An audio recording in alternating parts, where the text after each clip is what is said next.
Glory to God, glory to Jesus. Nandito tayo naman sa panibago nating video. Ang content natin ngayon ay ang pag-uusapan natin at ang aking ibabahagi sa inyo yung man's destiny, yung destinasyon ng tao. Saan patungo ang tao? Ano ang sinasabi ng salita ng Diyos na patutunguhan ng tao? So ito ang ikapitong katotohanan na dapat nating malaman. Kung paano nga ang unang bahagi ng katotohanan ito tungkol sa tao ay ang pagkalikha ng tao, ng Diyos ng tao. At ang ikalawa ay ang panahon ng pagsubok sa tao. At ang ikatlo ang pagkahulog ng tao sa daya ng kaaway. At ang pang-apat ay ang epekto ng pagkahulog ng tao. Ang ikalima ay ang pagpapahalaga ng Diyos sa tao. Ang ika-anim ay ang bahagi ng tao para sa katubusan. So ang anim na yan ay nasa content na po sa ating video at yan po ay makikita po natin sa aking channel. At ang ikapito na ating pag-uusapan ngayon ay ang tungkol sa man's destiny. Ngunit bago po tayo at magpatuloy, humingi po ako sa inyo ng pabor to subscribe. Kung ikaw ay mahilig sa spiritual na katotohanan na mula sa salita ng Diyos, ang video na ito at ang content na ito ay para sa iyo. So dito, kinakailangan nating malaman saan nga ba tayo papunta. Ano nga bang pupuntahan ng tao? Sapagkat man's chart his own destiny. So, ang tao ay mag-aakda o magpaplano siya kung saan siya dapat pupunta. Kung siya ay sasang-ayon sa magandang balita, kung siya ay hindi naman sumang-ayon sa magandang balita, lahat ng yun ay may patutunguhan. Sumang-ayon ka sa magandang balita o hindi ka sumang-ayon, lahat yun may destiny, may patutunguhan, may pupuntahan. Ayon sa Mark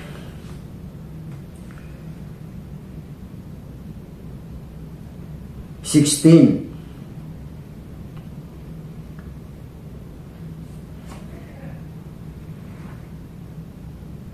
Mark 16 verse 15, dito ating makikita. Ang sabi, sinabi niya sa kanila, magsiyaan kayo sa buong sanlibutan at inyong ipangaral ang ebanghelyo sa lahat ng kinapal. Ang sumasampalataya at mabautismuhan ay maliligtas. Datapot ang hindi sumasampalataya ay parusahan. So ito yung destinasyon ng tao. Kaligtasan o kaparusahan. So ang pagpapasya ay nasa tao. Kung pipiliin ng tao ang kaligtasan, piliin ng tao ang sumampalataya, siya ay maliligtas. Maliligtas sa ano? Anong kaligtasan ang dapat nating lagpasan? Sa galit at puot ng Diyos. Sa mga kanino? Sa mga hindi sumampalataya. Sapagkat ang hindi sumasampalataya, datapot ang hindi sumasampalataya ay parurusahan. So, anong parusa nito? Sinasabi rin ng salita ng Diyos. So, dito, kinakailangan natin makita yung Lucas 13 na kailangan nating magsisi. Kailangan nating talikuran yung kasamaan ng tao na ini-impart, ibinahagi sa kanya, ipinamana sa kanya ng dyablo, sapagkat ang siya dan sa iba ay nakinig, sumunod sa dyablo, sila ay naging alipin ng dyablo at sila ay napahamak. Naalis sila sa Garden of Eden na kung saan naroon ang kasaganaan ng kanilang kailangan. Nababalot sila sa kanilang pisikal na katawan ng kalulatian, the robe of righteousness, robe of glory mula sa Diyos. Ngunit nang sila ay nagkasala, na wala yung robe of glory, nakita nilang kabaran na naging panapi ng katawan nila ay dahon ng igos. So yun yung kinakailangan nating makita. So dito, the eternal life with God in heaven and on earth is the destiny of those who conform the truth. Sabi ito, buhay na langgan kasama ng Diyos sa langit at sa lupa. Sapagkat ang Diyos ay nangako, nagagawa siya ng bagong langit at bagong lupa. Sabi ito, is the destiny of those who conform the truth. Yun ang destinasyon ng mga sasang-ayon sa katotohanan. Namumuhay ayon sa katotohanan. Kaya nga dito sa Juan, sabi sa John chapter 14 verse 1 to 3, sabi niya dito,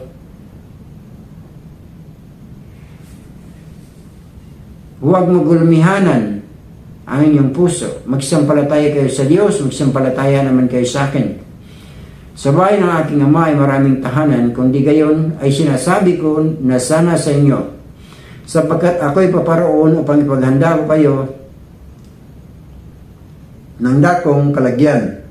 At kung pumaroon, at kung ako'y pumaroon at kayo'y may paghanda ng kalalagyan, ay muling paparito ako at kayo'y tatanggapin ko sa aking sarili, upang kung saan ako naroroon, kayo naman ay dumoon. So, ibig sabihin, ipinakita nito ng Panginoon Sus. Dito pinakikita sa John 14:1 to 3, yung magandang adhikaya ng Diyos, magandang plano ng Diyos. Ng tao ay kailangan sumampalataya sa Diyos Ama, at ang tao ay kinakailangan sumampalataya sa Panginoon Sus. Kaya sabi niya, sumampalataya kayo sa Diyos at magsisampalataya naman tayo sa kay Jesus. So dito, makikita natin na kapag sumampalataya tayo, ang destinasyon ng tao ay langit. Tahanan inihinda ng Diyos, hindi tahanan na gawa ng tao. So dito, ipinakikita natin Panginoon Jesus na kung sino man o ang sino man na nagnanais na makarating ng langit, kailangan niya magpasya. Alin ang pipiliin niya? Kapahamakan o buhay na walang hanggan. So dito, kinakailangan nating makita ang mga sinasabi ng salita ng Diyos. Ngunit hindi namin ibig na kayo hindi makaalam, mga kapatid, tungkol sa nangatulog, upang kayo'y huwag mangalumbay na gaya ng iba na walang pag-asa. Sapagkat kung tayo'y magsampalatayang si Jesus ay namatay at nabuhay, na maguli ay gayon din naman ang nangatutulog kay Kristo, kay Jesus ay dadalhin ng Diyos na kasama niya. Sapagkat ito'y sinasabi namin sa inyo na sa salita ng Panginoon, na tayo nangabubuhay at nangatitira hanggang sa pagparito ng Panginoon, na hindi tayo mga uuna sa anumang paraan sa nangatutulog. Sapagkat ang Panginoon din ang bababa mula sa langit, na may isang sigaw na may tinig ng arkanghel, na at may pakakak ng Diyos, at ang nangamatay kay Kristo ay mga bubuhay muli.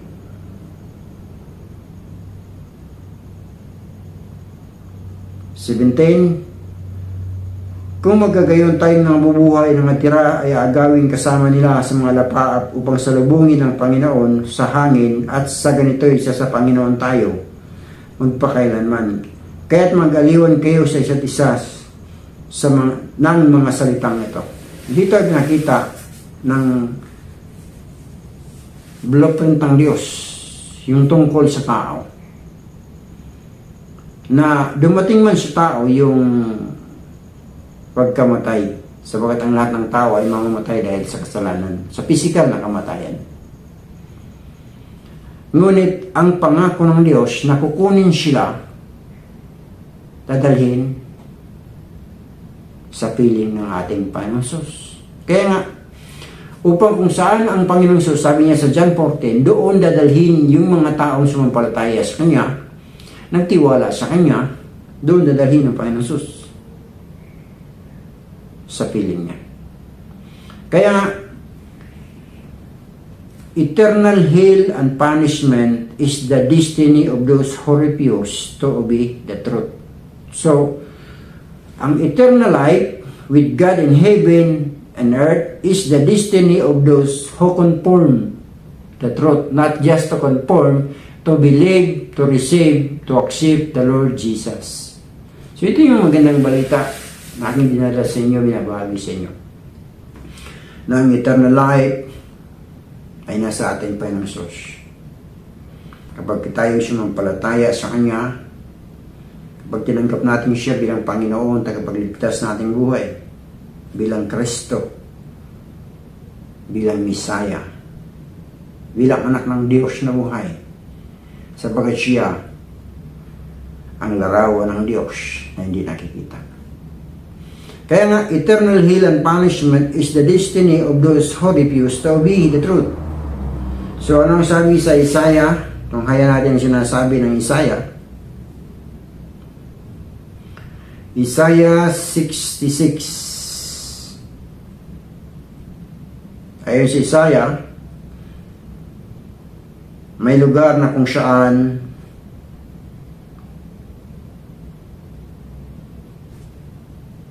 ang destinasyon ng mga hindi sumampalataya ay lugar ng pagdurusa. Ang lugar ng pagdurusa ay lugar para sa mga taong hindi sumampalataya, hindi sumunod sa katotohanan ng salita ng Diyos. Sabi dito, sapagkat kung paano ang mga bagong langit at ang bagong lupa ay na aking lilikhain ay mananatili sa harap ko, sabi ng Panginoon, gayon mananatili ang iyong lahi at ang iyong pangalan. 24. At sila'y magsisilabas at magsisitingin sa mga bangkay ng mga taong nagsisalangsang laban sa akin, sapagkat ang kanilang uod ay hindi mga mamatay o mamamatay man ang kanilang apoy, at sila'y magiging kayamutan sa lahat ng mga tao. So dito natin makikita yung lugar ng pagdurusa na pupuntahan, magiging destinasyon ng isang tao na hindi sumunod, sumampalataya sa ating Panginoong Hesus, hindi tumatanggap ng salita ng katotohanan. Darating ang panahon na yung mga tao na sumampalataya sa Diyos, sumampalataya sa ating Panginoong Hesus, makikita nila ang lugar na kung saan naroon ang mga taong nasa kapighatian. Kaya napakalaga nating makita ang sinasabi ng salita ng Diyos. Kaya nga po, ang pangalan ng content ng ating channel ay Blueprint of God. Ang ibig sabihin, yung mga salita ng Diyos na kanyang ipinatala, na kanyang ginawa, na sa darating na kapanahunan, ikanyang isa sa katuparan. Sa Matthew 25 verse 41, ito naman yung sinasabi ng Panginoong Hesus. Kung magkagayoy sasabihin naman niya sa mga nasa kaliwa, magsilayo kayo sa akin, kayong mga sinumpa at pa sa apoy na walang hanggan na inihanda sa diablo at sa kanyang mga anghel. So ang ibig sabihin, ang lugar ng pagdurusa ay lugar na inihanda para sa diablo at sa kanyang mga anghel. Pero bakit mapupunta ang tao? Kapag mangyari sa tao yung tulad sa nangyari kay Dan kay Eva, na ang tao ay nagkaroon ng ugnayan sa diablo, lahat ng kalikuan, lahat ng kasamaan, lahat ng kasinungalingan,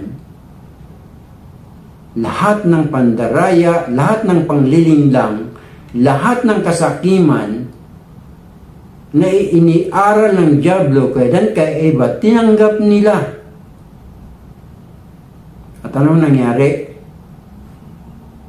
Nadala ang tao sa destinasyon na para sa diablo. So ang ibig sabihin sa madaling sabi, ang diablo ay lumapit sa tao para hilahin ng tao, palayo sa Diyos, dalhin ng tao sa destinasyon na tinakda sa kanya ng Diyos. So dapat nating malaman ito sapagkat ito yung katotohanan na mararanasan ng tao, destination ng tao kapag hindi niya nalaman ang katotohanan na mayroong paraan para maligtas tayo, para huwag tayo masama mapunta sa lugar sa destination ng diablo. Kaya nga, sa Mark 9, makikita natin dito naman yung pahayag ng ating Panginoong Hesus sa 43 to 49. At kung, sabi dito, at kung ang kamay mo ay makapagpapatisod sa iyo ay putulin mo.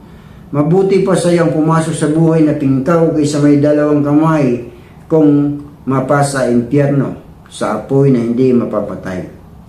At dooy hindi mamamatay ang kanilang uod at hindi mamamatay ang apoy. At kung ang paamoy makapagpapatisod sa iyo ay putulin mo, mabuti pa sa iyong pumasok kang pilay sa buhay na may dalawang paa kaysa may dalawang paa kang mabulid sa impyerno. Na dooy hindi mamamatay ang kanilang uod at hindi mamamatay ang apoy. At kung ang mata mo ay nakapagpapatisod sa iyo ay dukutin mo, mabuti pa sa iyo ang pumasok sa kaharian ng Diyos na may isang mata kaysa may dalawang mata kang mabulid sa impyerno. At do'y hindi namamatay ang kanilang uod at hindi namamatay ang apoy, sapagkat bawat isa'y aasnan sa pamamagitan ng apoy. So ito'y katotohanan, destinasyon na sinasabi ng salita ng Diyos, ito'y katotohanan na patutunguhan ng bawat isa na hindi sumasampalataya at hindi sumusunod sa katotohanan ng sinasabi ng salita ng Diyos. Kaya nga, kung titingnan natin simula sa 43, kamay, paa, mata,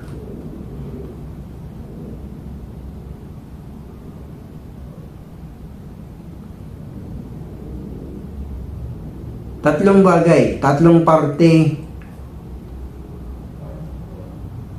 ng tao.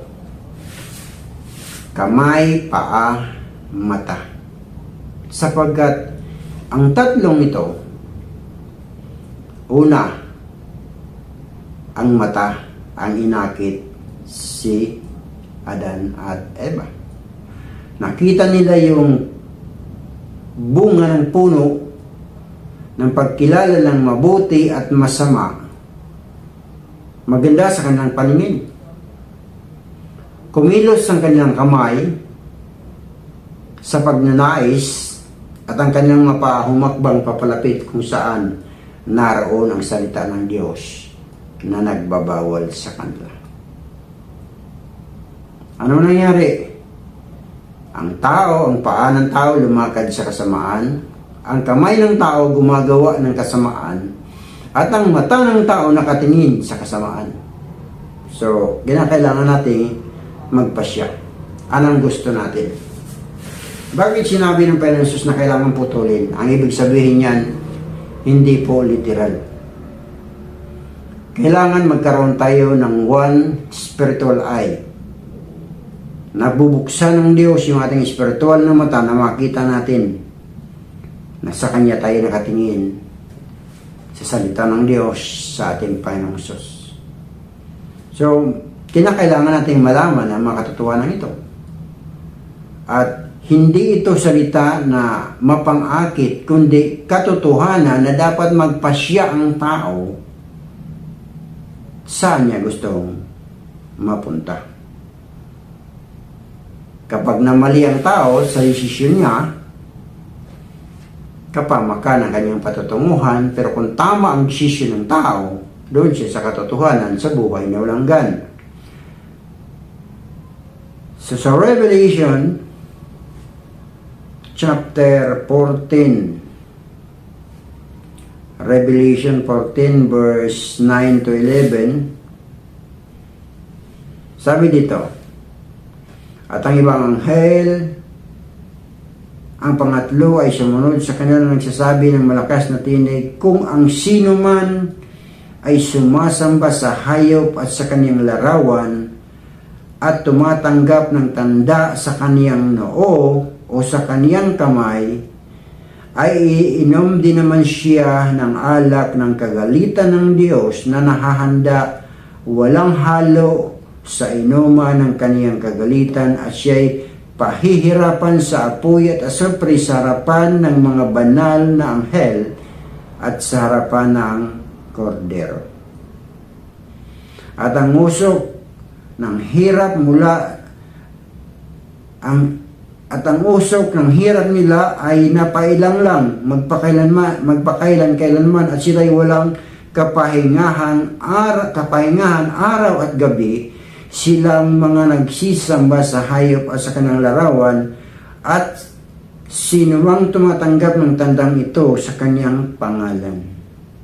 So dito natin makikita yung mabigat na pahayag ng ating Panginoon na ipinahayag niya sa kanila, pinatutungkulan na hindi sumampalataya. Bagkus ginawa nila ang makinig sa kalikuan ng Diablo. Ang Panginoong Hesus, siya ang nagdala. Ang Panginoong Hesus ang naging susi upang ang Espiritu ng katotohanan, ang Holy Spirit, ang magtuturo sa atin. Kaya sabi ng Panginoong Hesus, sa pagdating ng Espiritu Santo, ipapahayag niya sa inyo ang buong katotohanan. Sabi ng Panginoon, datapwat ang mga aliw sa makatuwid, bagay ang Espiritu Santo na susuguin ng Ama sa aking pangalan. Siya ang magtuturo sa inyo sa lahat ng mga bagay at magpapaalala sa lahat na sa inyo'y aking sinabi. 16:13, ito yung sinabi na pagdating ng Holy Spirit, katotohanan. Gayon may kung ang Espiritu ng katotohanan ay dumating, ay papatnubayan niya kayo sa buong katotohanan. Sapagkat hindi siya nagsasalita ng mula sa kanyang sarili, kundi sa anumang bagay na kanyang marinig, ang mga ito ang kanyang sasalitain at kanyang ihayag sa inyo ang mga bagay na magsisidating. So kung ang Holy Spirit ay dumating sa buhay ng tao, paano dadating ang Holy Spirit? Kailangan natin ang Panginoong Hesus. Sapagkat ang Panginoong Hesus ang nakakakilala, nakakaalam tungkol sa Holy Spirit, at ang Panginoong Hesus din ang nagpakilala sa pagdating ng Holy Spirit sa buhay ng tao.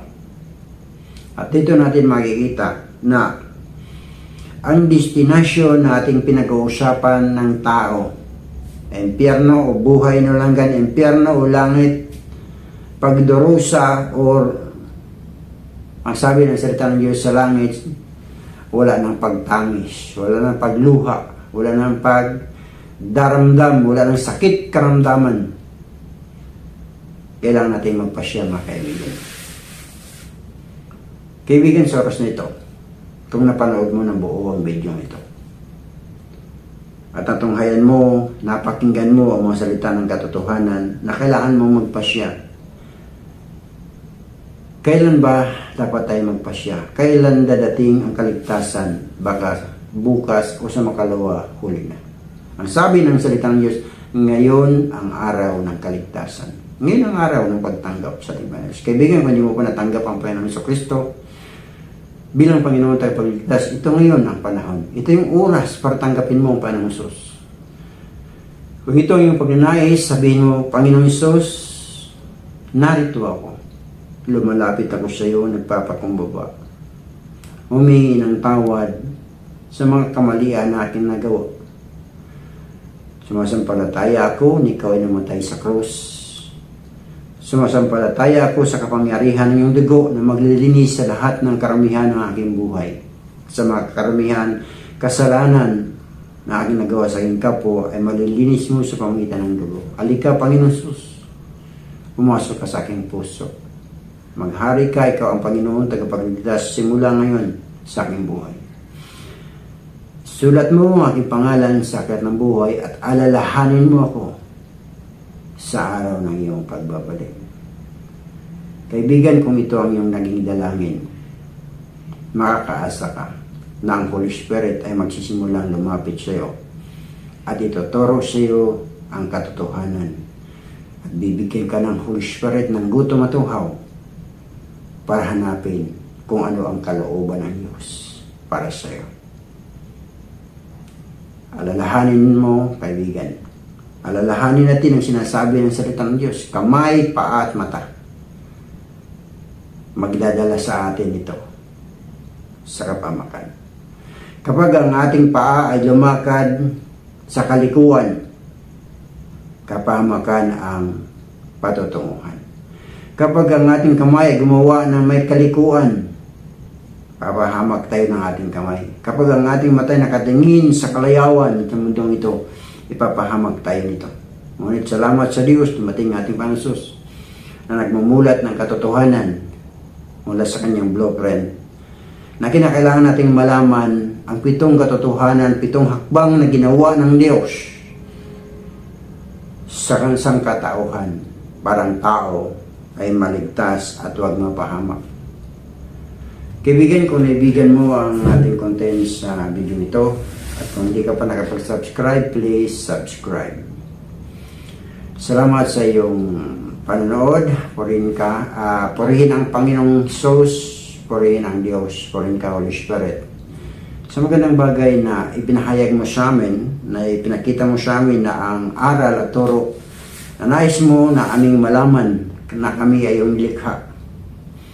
Ngunit kami nilalagay mo sa pagsubok upang ikaw ay aming piliin. Aming nalaman ang pagkahulog ni Dan at Eva at ang epekto ng kanilang pagkahulog mula sa iyong kalooban. Gayon pa man, ipinakita mo ang pagpapahalaga sa tao. Sinugo mo yung bugtong nanak upang sinong sumampalataya huwag mapahamak. At binigyan mo ng pagkakataon ng tao para sa ikatutubos ng kanyang kasalanan. At ngayon, ipinapakita mo sa amin ang magiging destinasyon ng tao. Nakabuhay na walang hanggan kasama ng Diyos sa langit at sa lupa, ang destinasyon ng mga taong sumampalataya, tumanggap sa katotohanan. Ngunit walang hanggang kahirapan sa imperno at kaparusahan ang destinasyon ng mga hindi sumunod sa katotohanan ng salita ng Diyos. Kaya nga, sa oras nito, kaibigan, kung napanood mo ng buo at may mga bagay kang gustong itanong, please comment. At tutugunan natin ang iyong comment, ano man yan, sa tulong ng Holy Spirit upang ating maunawaan palalo ang mga bagay binibigay sa atin ng walang bayad sa pamamagitan ng salita ng Diyos. Salamat sa pag-subscribe. Purihin ang Diyos. Purihin ang Panginoon Hesus. Subscribe na po.